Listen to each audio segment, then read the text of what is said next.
Welcome to Minority Focus. I'm your host, Jimmy Moore. My tie straight, everything. I'm looking all professional and stuff. Welcome to this show. We're going to be talking today with some delightful people who work with the Abraham Hall Transformation Center. Is that what it's called? Welcome Anita Williams, who is the chairman of the board.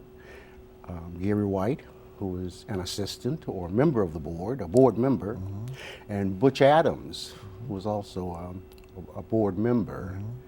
I was trying to gather who was the most important earlier, and the man immediately to Anita, welcome. I'm very happy to have you. We played some serious games of phone tag and this tag and the other tag, and at last we finally get it out. I'm very happy to have you. Thank you for having us. What you do is of great benefit to our city. Thank you. And you all can please sit quietly. I'm going to tell them all about it now. Now, Anita, as chairman of the, tell me about it. What is Abraham? How it started? Yes. I will. Well, we had a program where we were working, trying to get an emergency youth shelter here, and it was called Abraham Hall Emergency Youth Shelter.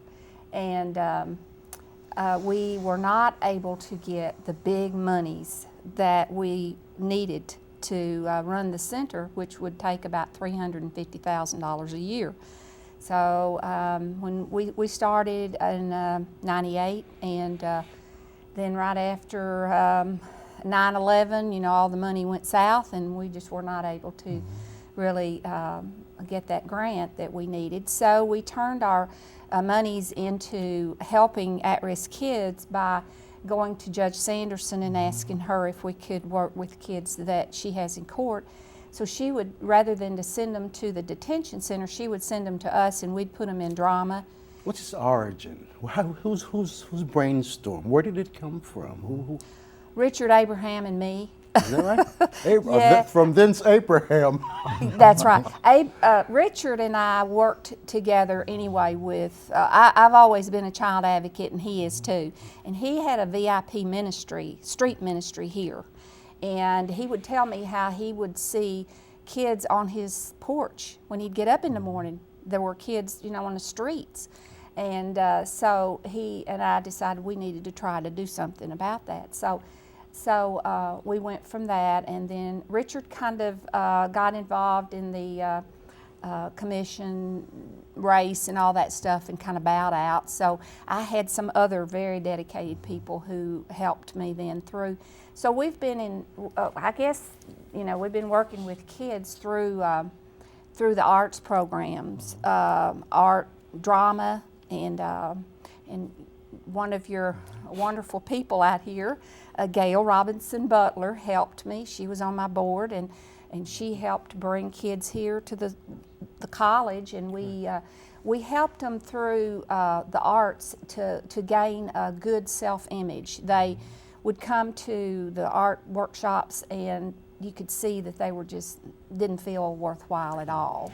That building that you have now, it used to be something else. That was the old the old Friedman House. Yes, and so we decided that we needed a mentoring program. I'm a counselor, and I see many kids who live in single homes, or mom or dad are incarcerated, and as all of you know, we have kids out there that need somebody to guide them and just to be a friend to them. And our mission is to provide each child in the community a positive role model to teach them and to help them to stay off drugs, and to help them to have a good self-image throughout their childhood.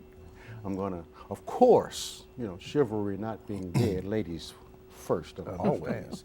So you guys, the eeny, meeny, miny, moe, I'll go down the line. Gary, let me ask you this. When she says mentoring, is this something that you do on every now and then basis when needed? In-house? Is there in-house? It's in-house, but we also have the opportunity to take them to ball games or take them out to eat.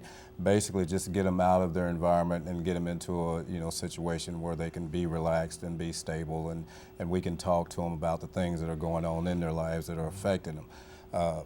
Everybody knows the economy is in the ditch, so that's pressure on the parents, that's pressure on the school systems, that's pressure on the teachers and all that. And a lot of times people just don't have the time to devote to a child the way that they should in order to encourage the development and help the growth and the stability of the child. So what we aim to do is to provide some of that. You wear, how many hats do you wear? I know you got several, you put on several hats. I'm very proud of being the coach of the Morgan Elementary Braves, the 4th and 5th grade basketball teams, and we're playing for the championship this Saturday. I also drive a school bus. I absolutely had to get that in. And I also drive a school bus, which is where I've been able to get in contact with a lot of the kids and find out just from dealing with them directly that there are a lot of things going on that they just don't know how to handle. And what I found in that experience is that if you take a little time out just to give them the time to express themselves and talk about what's going on, and you don't even necessarily have to advise them, just to listen to them. A lot of time it takes that pressure off, takes that stress off, and it gives them the opportunity to relax and become more focused on what it is they're trying to do. Undoubtedly, you're going to have some kids that need and really want what you got to offer. Talking to them, mentoring them, and what you do. That's basically what you do. But I'll put this to you, Butch. What about them bad kids? I had to. God help me. The patience of Job is required. I know in dealing with kids. Don't have bad kids. No bad kids. No. No bad kids. Just bad we choices. got kids with Just bad choices. No bad kids. I know, and it's evident. I know that a lot of what kids are is where they come from, and who they come from, and what environment, they come from. society. They can't help that. Makes them I understand perfectly. What you're saying, Right. but They just have- it's a bad kid.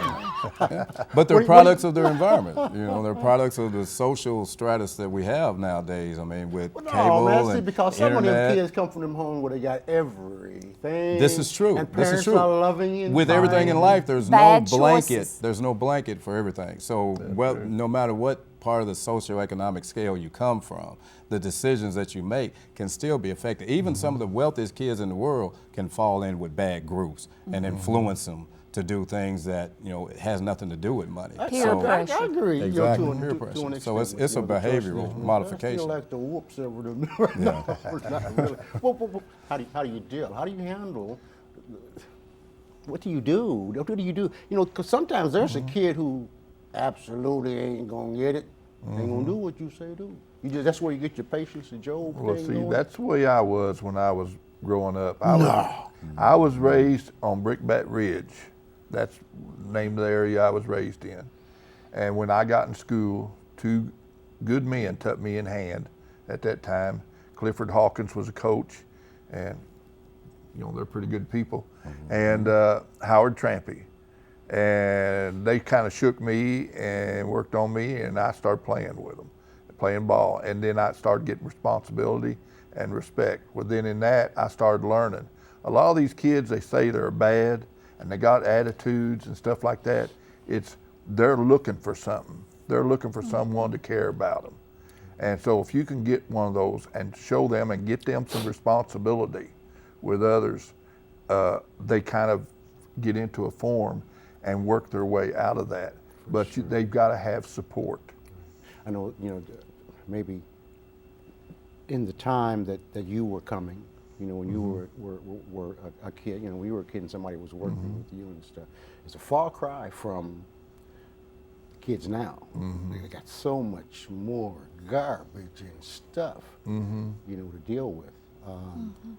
A group of kids walked across my yard and stopped to stand on the neighbor's concrete pad out there. And I said, "Oh, y'all live here?" They said, "No." I said, "Well, you don't know? You know that guy lives here?" They said, "No." So you shouldn't be standing on this pad, man. Whatever. There were maybe 6 of them. One of them, I said, "What's your name anyway? What's your name?" And I said it to him, because I read his face. And I thought I believed I could. The rest of them I wasn't sure about. I didn't call their names. But once upon a time, any child walking through any neighborhood, grown person speak to you, that's instant regard and respect. Whereas you and I might have had it. They don't have it today. Oh, no. What do you do with them? What do you do? How do you bring them to that level of consistency? Just I asked a child that I was working with at Clark. I'm a counselor at Clark Elementary, and I'm not the guidance counselor. I'm a mental health therapist through the Family Resource Center, and all of those kids are very needy of somebody. And I asked a child, a little first grader, I said, what does it mean to you? How do you want somebody to treat you? He said, like you treat me. That was so rewarding to me. And I said, what does love mean to you? He said, you love me. And that's what I want kids to hear and see out of me, is that I love them. I don't care what they do. I still love that child. There's so many ways to touch. You were mentioning earlier, Butch, about something about Superwoman or Superman or something. Lois Lane and Superman. And I bring that up because there's so many ways to reach them. You know, that they're not aware of what you're giving them, but that attraction is a starting point for them. Is that what you? Well, see, I own a piece of property over there, a couple of them, there by the statues. Over there is in Metropolis, Illinois. And every year at Superman Festival, I bring in these Christian power teams and organizations.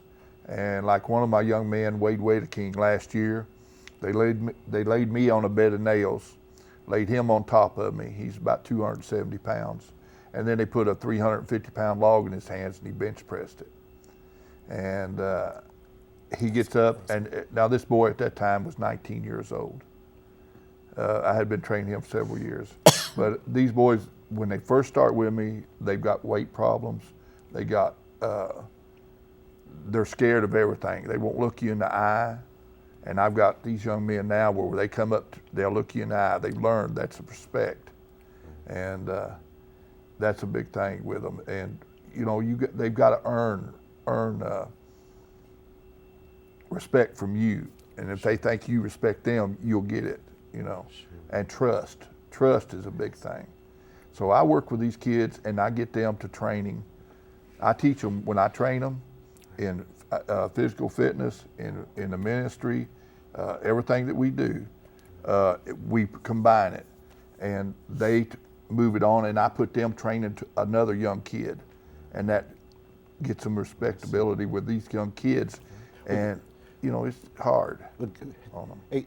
It sounds like, you know, that it's a matter of all that you do being what a parent should have done. You've given them exactly what, if they'd had the proper upbringing, this is what, you just mentioned respect and trust, and that's what it's all about. No, Gary? I mean, And you know, this is what I agree, but I'd like to add that, you know, like I said earlier, parents are really under the gun in these times. You know, a lot of them are working 1 and 2 jobs, you know, and stuff, so they don't have the necessary time to put in with the kids as we had back earlier in the days when you had 2-parent homes and bigger brothers and sisters to look after you. You know, you have a lot more latchkey kids now.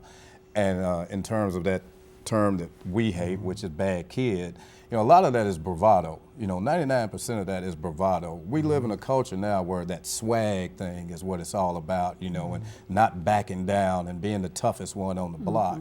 And what I try to do with those in particular, because the bus that I drive is the alternative school bus, where the kids who have been, you know, removed from the standard schools, you know, go. And a lot of them are angry. And so what I do is I try to isolate them and just peel the layers away and find out what it is you're upset about. And 9 times out of 10, when you peel off all the layers, they really don't even know why they're upset. They just think that they're supposed to be. And then once you reveal that to them, the light goes on. It doesn't always take the first time. It's a constant, you know, process. It's not an overnight thing. They didn't get that way overnight, so you're not going to change them overnight. But if you have outfits like ours, where you have mentors, you have people outside the family unit that they can talk to, they can come to, they can express their fears, their desires or wants or whatever, you'll find that 98% of them will respond to you. That's not to say that they won't go on to do bad things, but at least you will have had that effect on them, and that opens them up for other things that could happen as well. I was talking to a relative the other day, and I didn't really realize, the saying, it takes a village to raise a child? Absolutely. Just the other day, with a relative of mine, I realized that I was raised like that. Because you mentioned latchkey kids, parents working, whatever.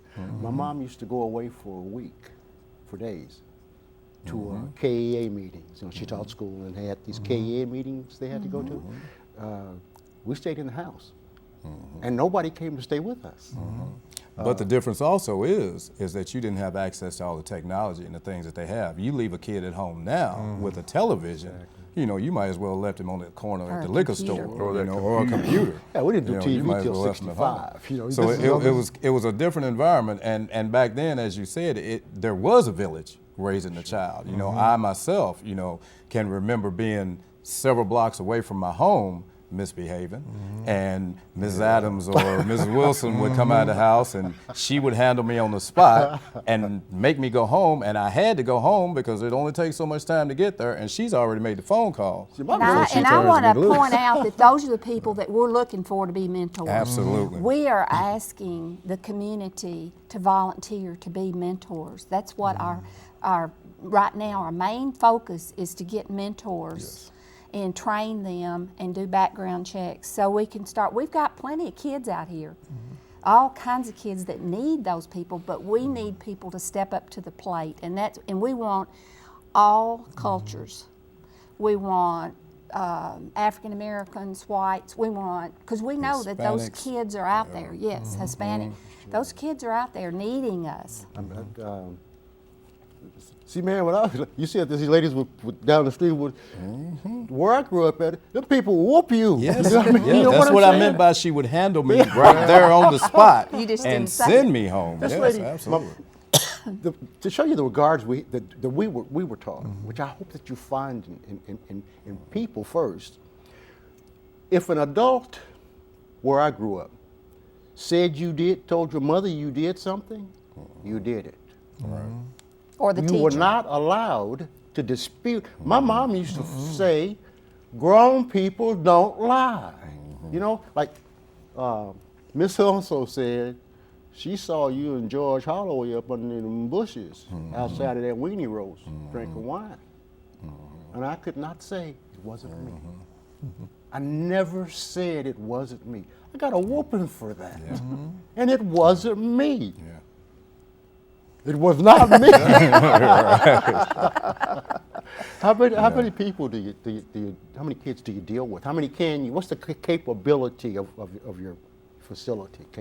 Facility, I think we got 5 mentors right now that we're getting ready to process, and we're asking for more, but we have a pretty large facility auditorium. How many people are needed? How many do you think? You need mentors. We need as many as we can get. As many as we can get. It doesn't matter if it's 500. We would love to have them because we got that many kids in this community. Yeah. Is there a screening process? I walk in. I want to help with these kids. What do you do with me? Well, first of all, they fill out an application. They have an application they have to fill out, and then we have to send that to, we go to the police, or they go to the police department for fingerprints and background, because we have to, in this time and day, we have to have background checks, and then we have to send all that off to the FBI, and then that takes a long time. So it's a long process, but it's worth it in the end. I thought a few days ago that I would put an ad in the paper saying wanted. Young person, preferably high school, whatever, wants to make some money to clean, redecorate, and advise how to make pretty my kitchen area. Da time, so much money, whatever, and at the end of that put, must be accompanied by a parent or guardian at all times. you know what I mean? Yeah. Because The devious that people is just atrocious. Of course, you have to do those checks. Yeah, we have to have those background checks, Do you- when because you- we're and liable. When someone does approach you, do you look for the white's personality? Do you look at how No, deeply we do don't you look care at what kind of personality. Mm-hmm. Because the kids have different personalities. That's right. Why do we care about personalities? Is an education level necessary? No. You have to have. I think one of the most critical points would be that they genuinely care Love about kids. kids and love kids, because through that process, we know that we're getting somebody, we're matching the kids up with somebody who genuinely cares about them and not looking for a paycheck or prestige or You whatever. got kids? Oh yeah, I've got grandchildren. Do you? I tell you, when on talking on this, you need different personalities as mentors. I mean, I tell the kids when they come to me that I came from a rough background. I'm a rough person, but I'm an honest person. And when I start working with them, I see that their parents come to my home. I want them to come to my home. And they wonder why, they ask why. I said, because I want you to see how I live. For sure. And I said, you're going to trust me with your child. I want you to see how I live. Absolutely. And they respect me for that. And the kids in that return respect me. And you're not, Jimmy, we will have training, and we don't tell the child where he or she has to go with this mentor. The parents will do that. The parent will okay whatever. Like if the mentor wants to take a child to eat or take him to a ball game or whatever, they have to get permission from the parents. absolutely. Yeah, And we when don't they first do meet the that. mentor, they're not just going to be alone. There'll be a group of us all together, so there won't be a fear or anything. Where the child will say, "Oh, okay, I'm friends," and then you make friends with him, and then you set up with the parents to take him somewhere. And I understand what you're saying about the different personalities that people have. We'll be doing matching. We'll match kids with There personality. were teachers in our school system. A young black man played basketball with the kids. Fun guy, and everybody loved him. And at the same time, my mom was stoic, aloof, and all of that.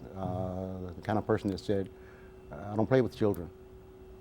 If you play with a puppy, you'll lick you in the mouth." And she didn't play and laugh and carry on a whole lot. But she's been dead since 1988, and I encounter people today that speak in such high regard of her, how much they adore her, because she taught them, she demanded, and did not. I've mentioned this before. She taught me in 7th grade, and I was the only kid the whole year to get whooping. She didn't do a whole lot of whooping and stuff, but the way she carried herself. Point being, the way you differentiate between that kind of personality that Mr. Tucker had and the kind of personality my mom As long had. as they care about kids, we don't care what kind of Get a personality. well-rounded gift Right. instead of just one kind of person and stuff. That's sweet.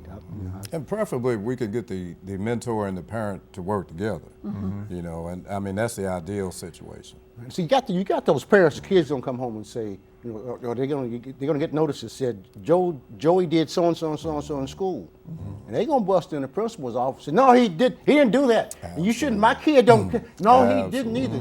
Absolutely. Deal with him every day. Gee, what are you doing? Deal with him every day. with these? Well, the first thing you do is take the heat out of the room. That's the first thing you do. A lot of parents nowadays in particular, we talk about when we were growing up, and like you said, if an adult said that the child did X, Y, Z, then the parent was automatically, okay, I'm going to take care of that. Nowadays, the parents are more inclined to defend their kid. And I think that that's got a lot to do with the fact that they are so overtaxed and they are so overstressed that they feel as though they're being indicted. Whenever their kid gets in trouble and they have to come to the school to talk about it or whatever. So if you take the heat out of the room, and let that parent know, well, we're not here to indict you or your child. We're here to try to figure out a solution and how we can make the situation better. I find that 9 times out of 10, they'll come down a little bit. And like I say, once you remove the heat, then you can have a productive dialogue with the parent. And I'm thinking about what you said, Butch, about especially being a metropolis. Sometimes a kid won't be a kid until he's allowed to be a kid. Just put in an environment where he can be a kid without all of this pure stuff and Superman and Superwoman and all that. That's Whoa, I like that stuff Oh, now. yeah. You know, and my little boy comes out when I see Superman statue Mm-hmm. and stuff. And when they get in the right kind of environment, then they're comfortable to Mm-hmm. go ahead and. Yeah, I have a young man that I trained that was real uptight and everything, you know, and he didn't want to get with he wanted his mother right there beside him the whole time I was training him on the machines in the gym, there at Thor's gym. And finally I told her, I said, you need to go to the coffee shop. Well, he didn't want her to leave. I said, yeah. And then I took him back in the gymnastics room and I said, now, Jeff, I said, are you afraid of me? No, he wouldn't look at me, he'd just shake his head. I said, do you trust me? Yeah. I said, okay. And I tackled him. Now, he's only 12 years old. Well, I tackled him, got down on the floor and rolled, and I got him up on top of me, and I wrapped his arm. And, you know, then he started having fun, and then he relaxed. Right. We kind of bonded together there as a trust. And then we come back out there and start working on the machines, and his mother would come out there and he says, I don't need you here, Mom. Butch and I get this. Because I tell him, I said, I'm not a policeman, I'm not a teacher, no disrespect, but I said, I am Butch. I said, I'm going to be your best friend. You have to find and that's the way you do. You have to get on their level. The common ground. How are you contacted? How does one contact you if they've got a child? Okay, we're located in the old Friedman House out there on South 3rd Street. And we have a phone number. Gary works there part-time. Monday, Tuesday, Wednesday. Monday, Tuesday, Wednesday. If you you can write to us. There's I don't know if you can give that address, 1405 South 3rd Street. P.O. Box 7236. Yeah. I think what the technicians can do is with the numbers and how you can Great. be contacted. Okay, They great. can put later on the screen. I think we can get that. These and I thought earlier before taping the show that to say this, I need to say this every time I do a show. What we're doing now is fun. The people that are doing this show that you don't see right now, this is awesome. Pretty much 4 or 5 people do this. 4 or 5 people. And they are so smart. These wow, it's an awesome like smart people. Really, this is like an smart awesome people. group of people that do this, and they do it for a whole city. In so many, in all things that are good, whether you know it or not, they're there, and I appreciate them. You know, I get that payment in next week, Tom. Looking for that check now. Well, he has a wonderful wife. I'm sure. Yeah, I'm sure. You I would was her agree. teacher. She is. Is I that was right? her English and drama She's an teacher. adorable person. Yes, she is. God, And, a husband and wife team that's so yes, talented. yes. How do they stand each other? And they adore. Well, she adores him. I'm sure he adores her. But Thank you all for coming. Thank you I'm for out of time, having us. And hopefully Thank you. do another show sometime in the future, and Great. the listening or viewing audience will make contact if necessary, and if you can be of service, be of help somehow to Abraham Hall, let them know. For Minority Focus, I'm Jimmy Moore.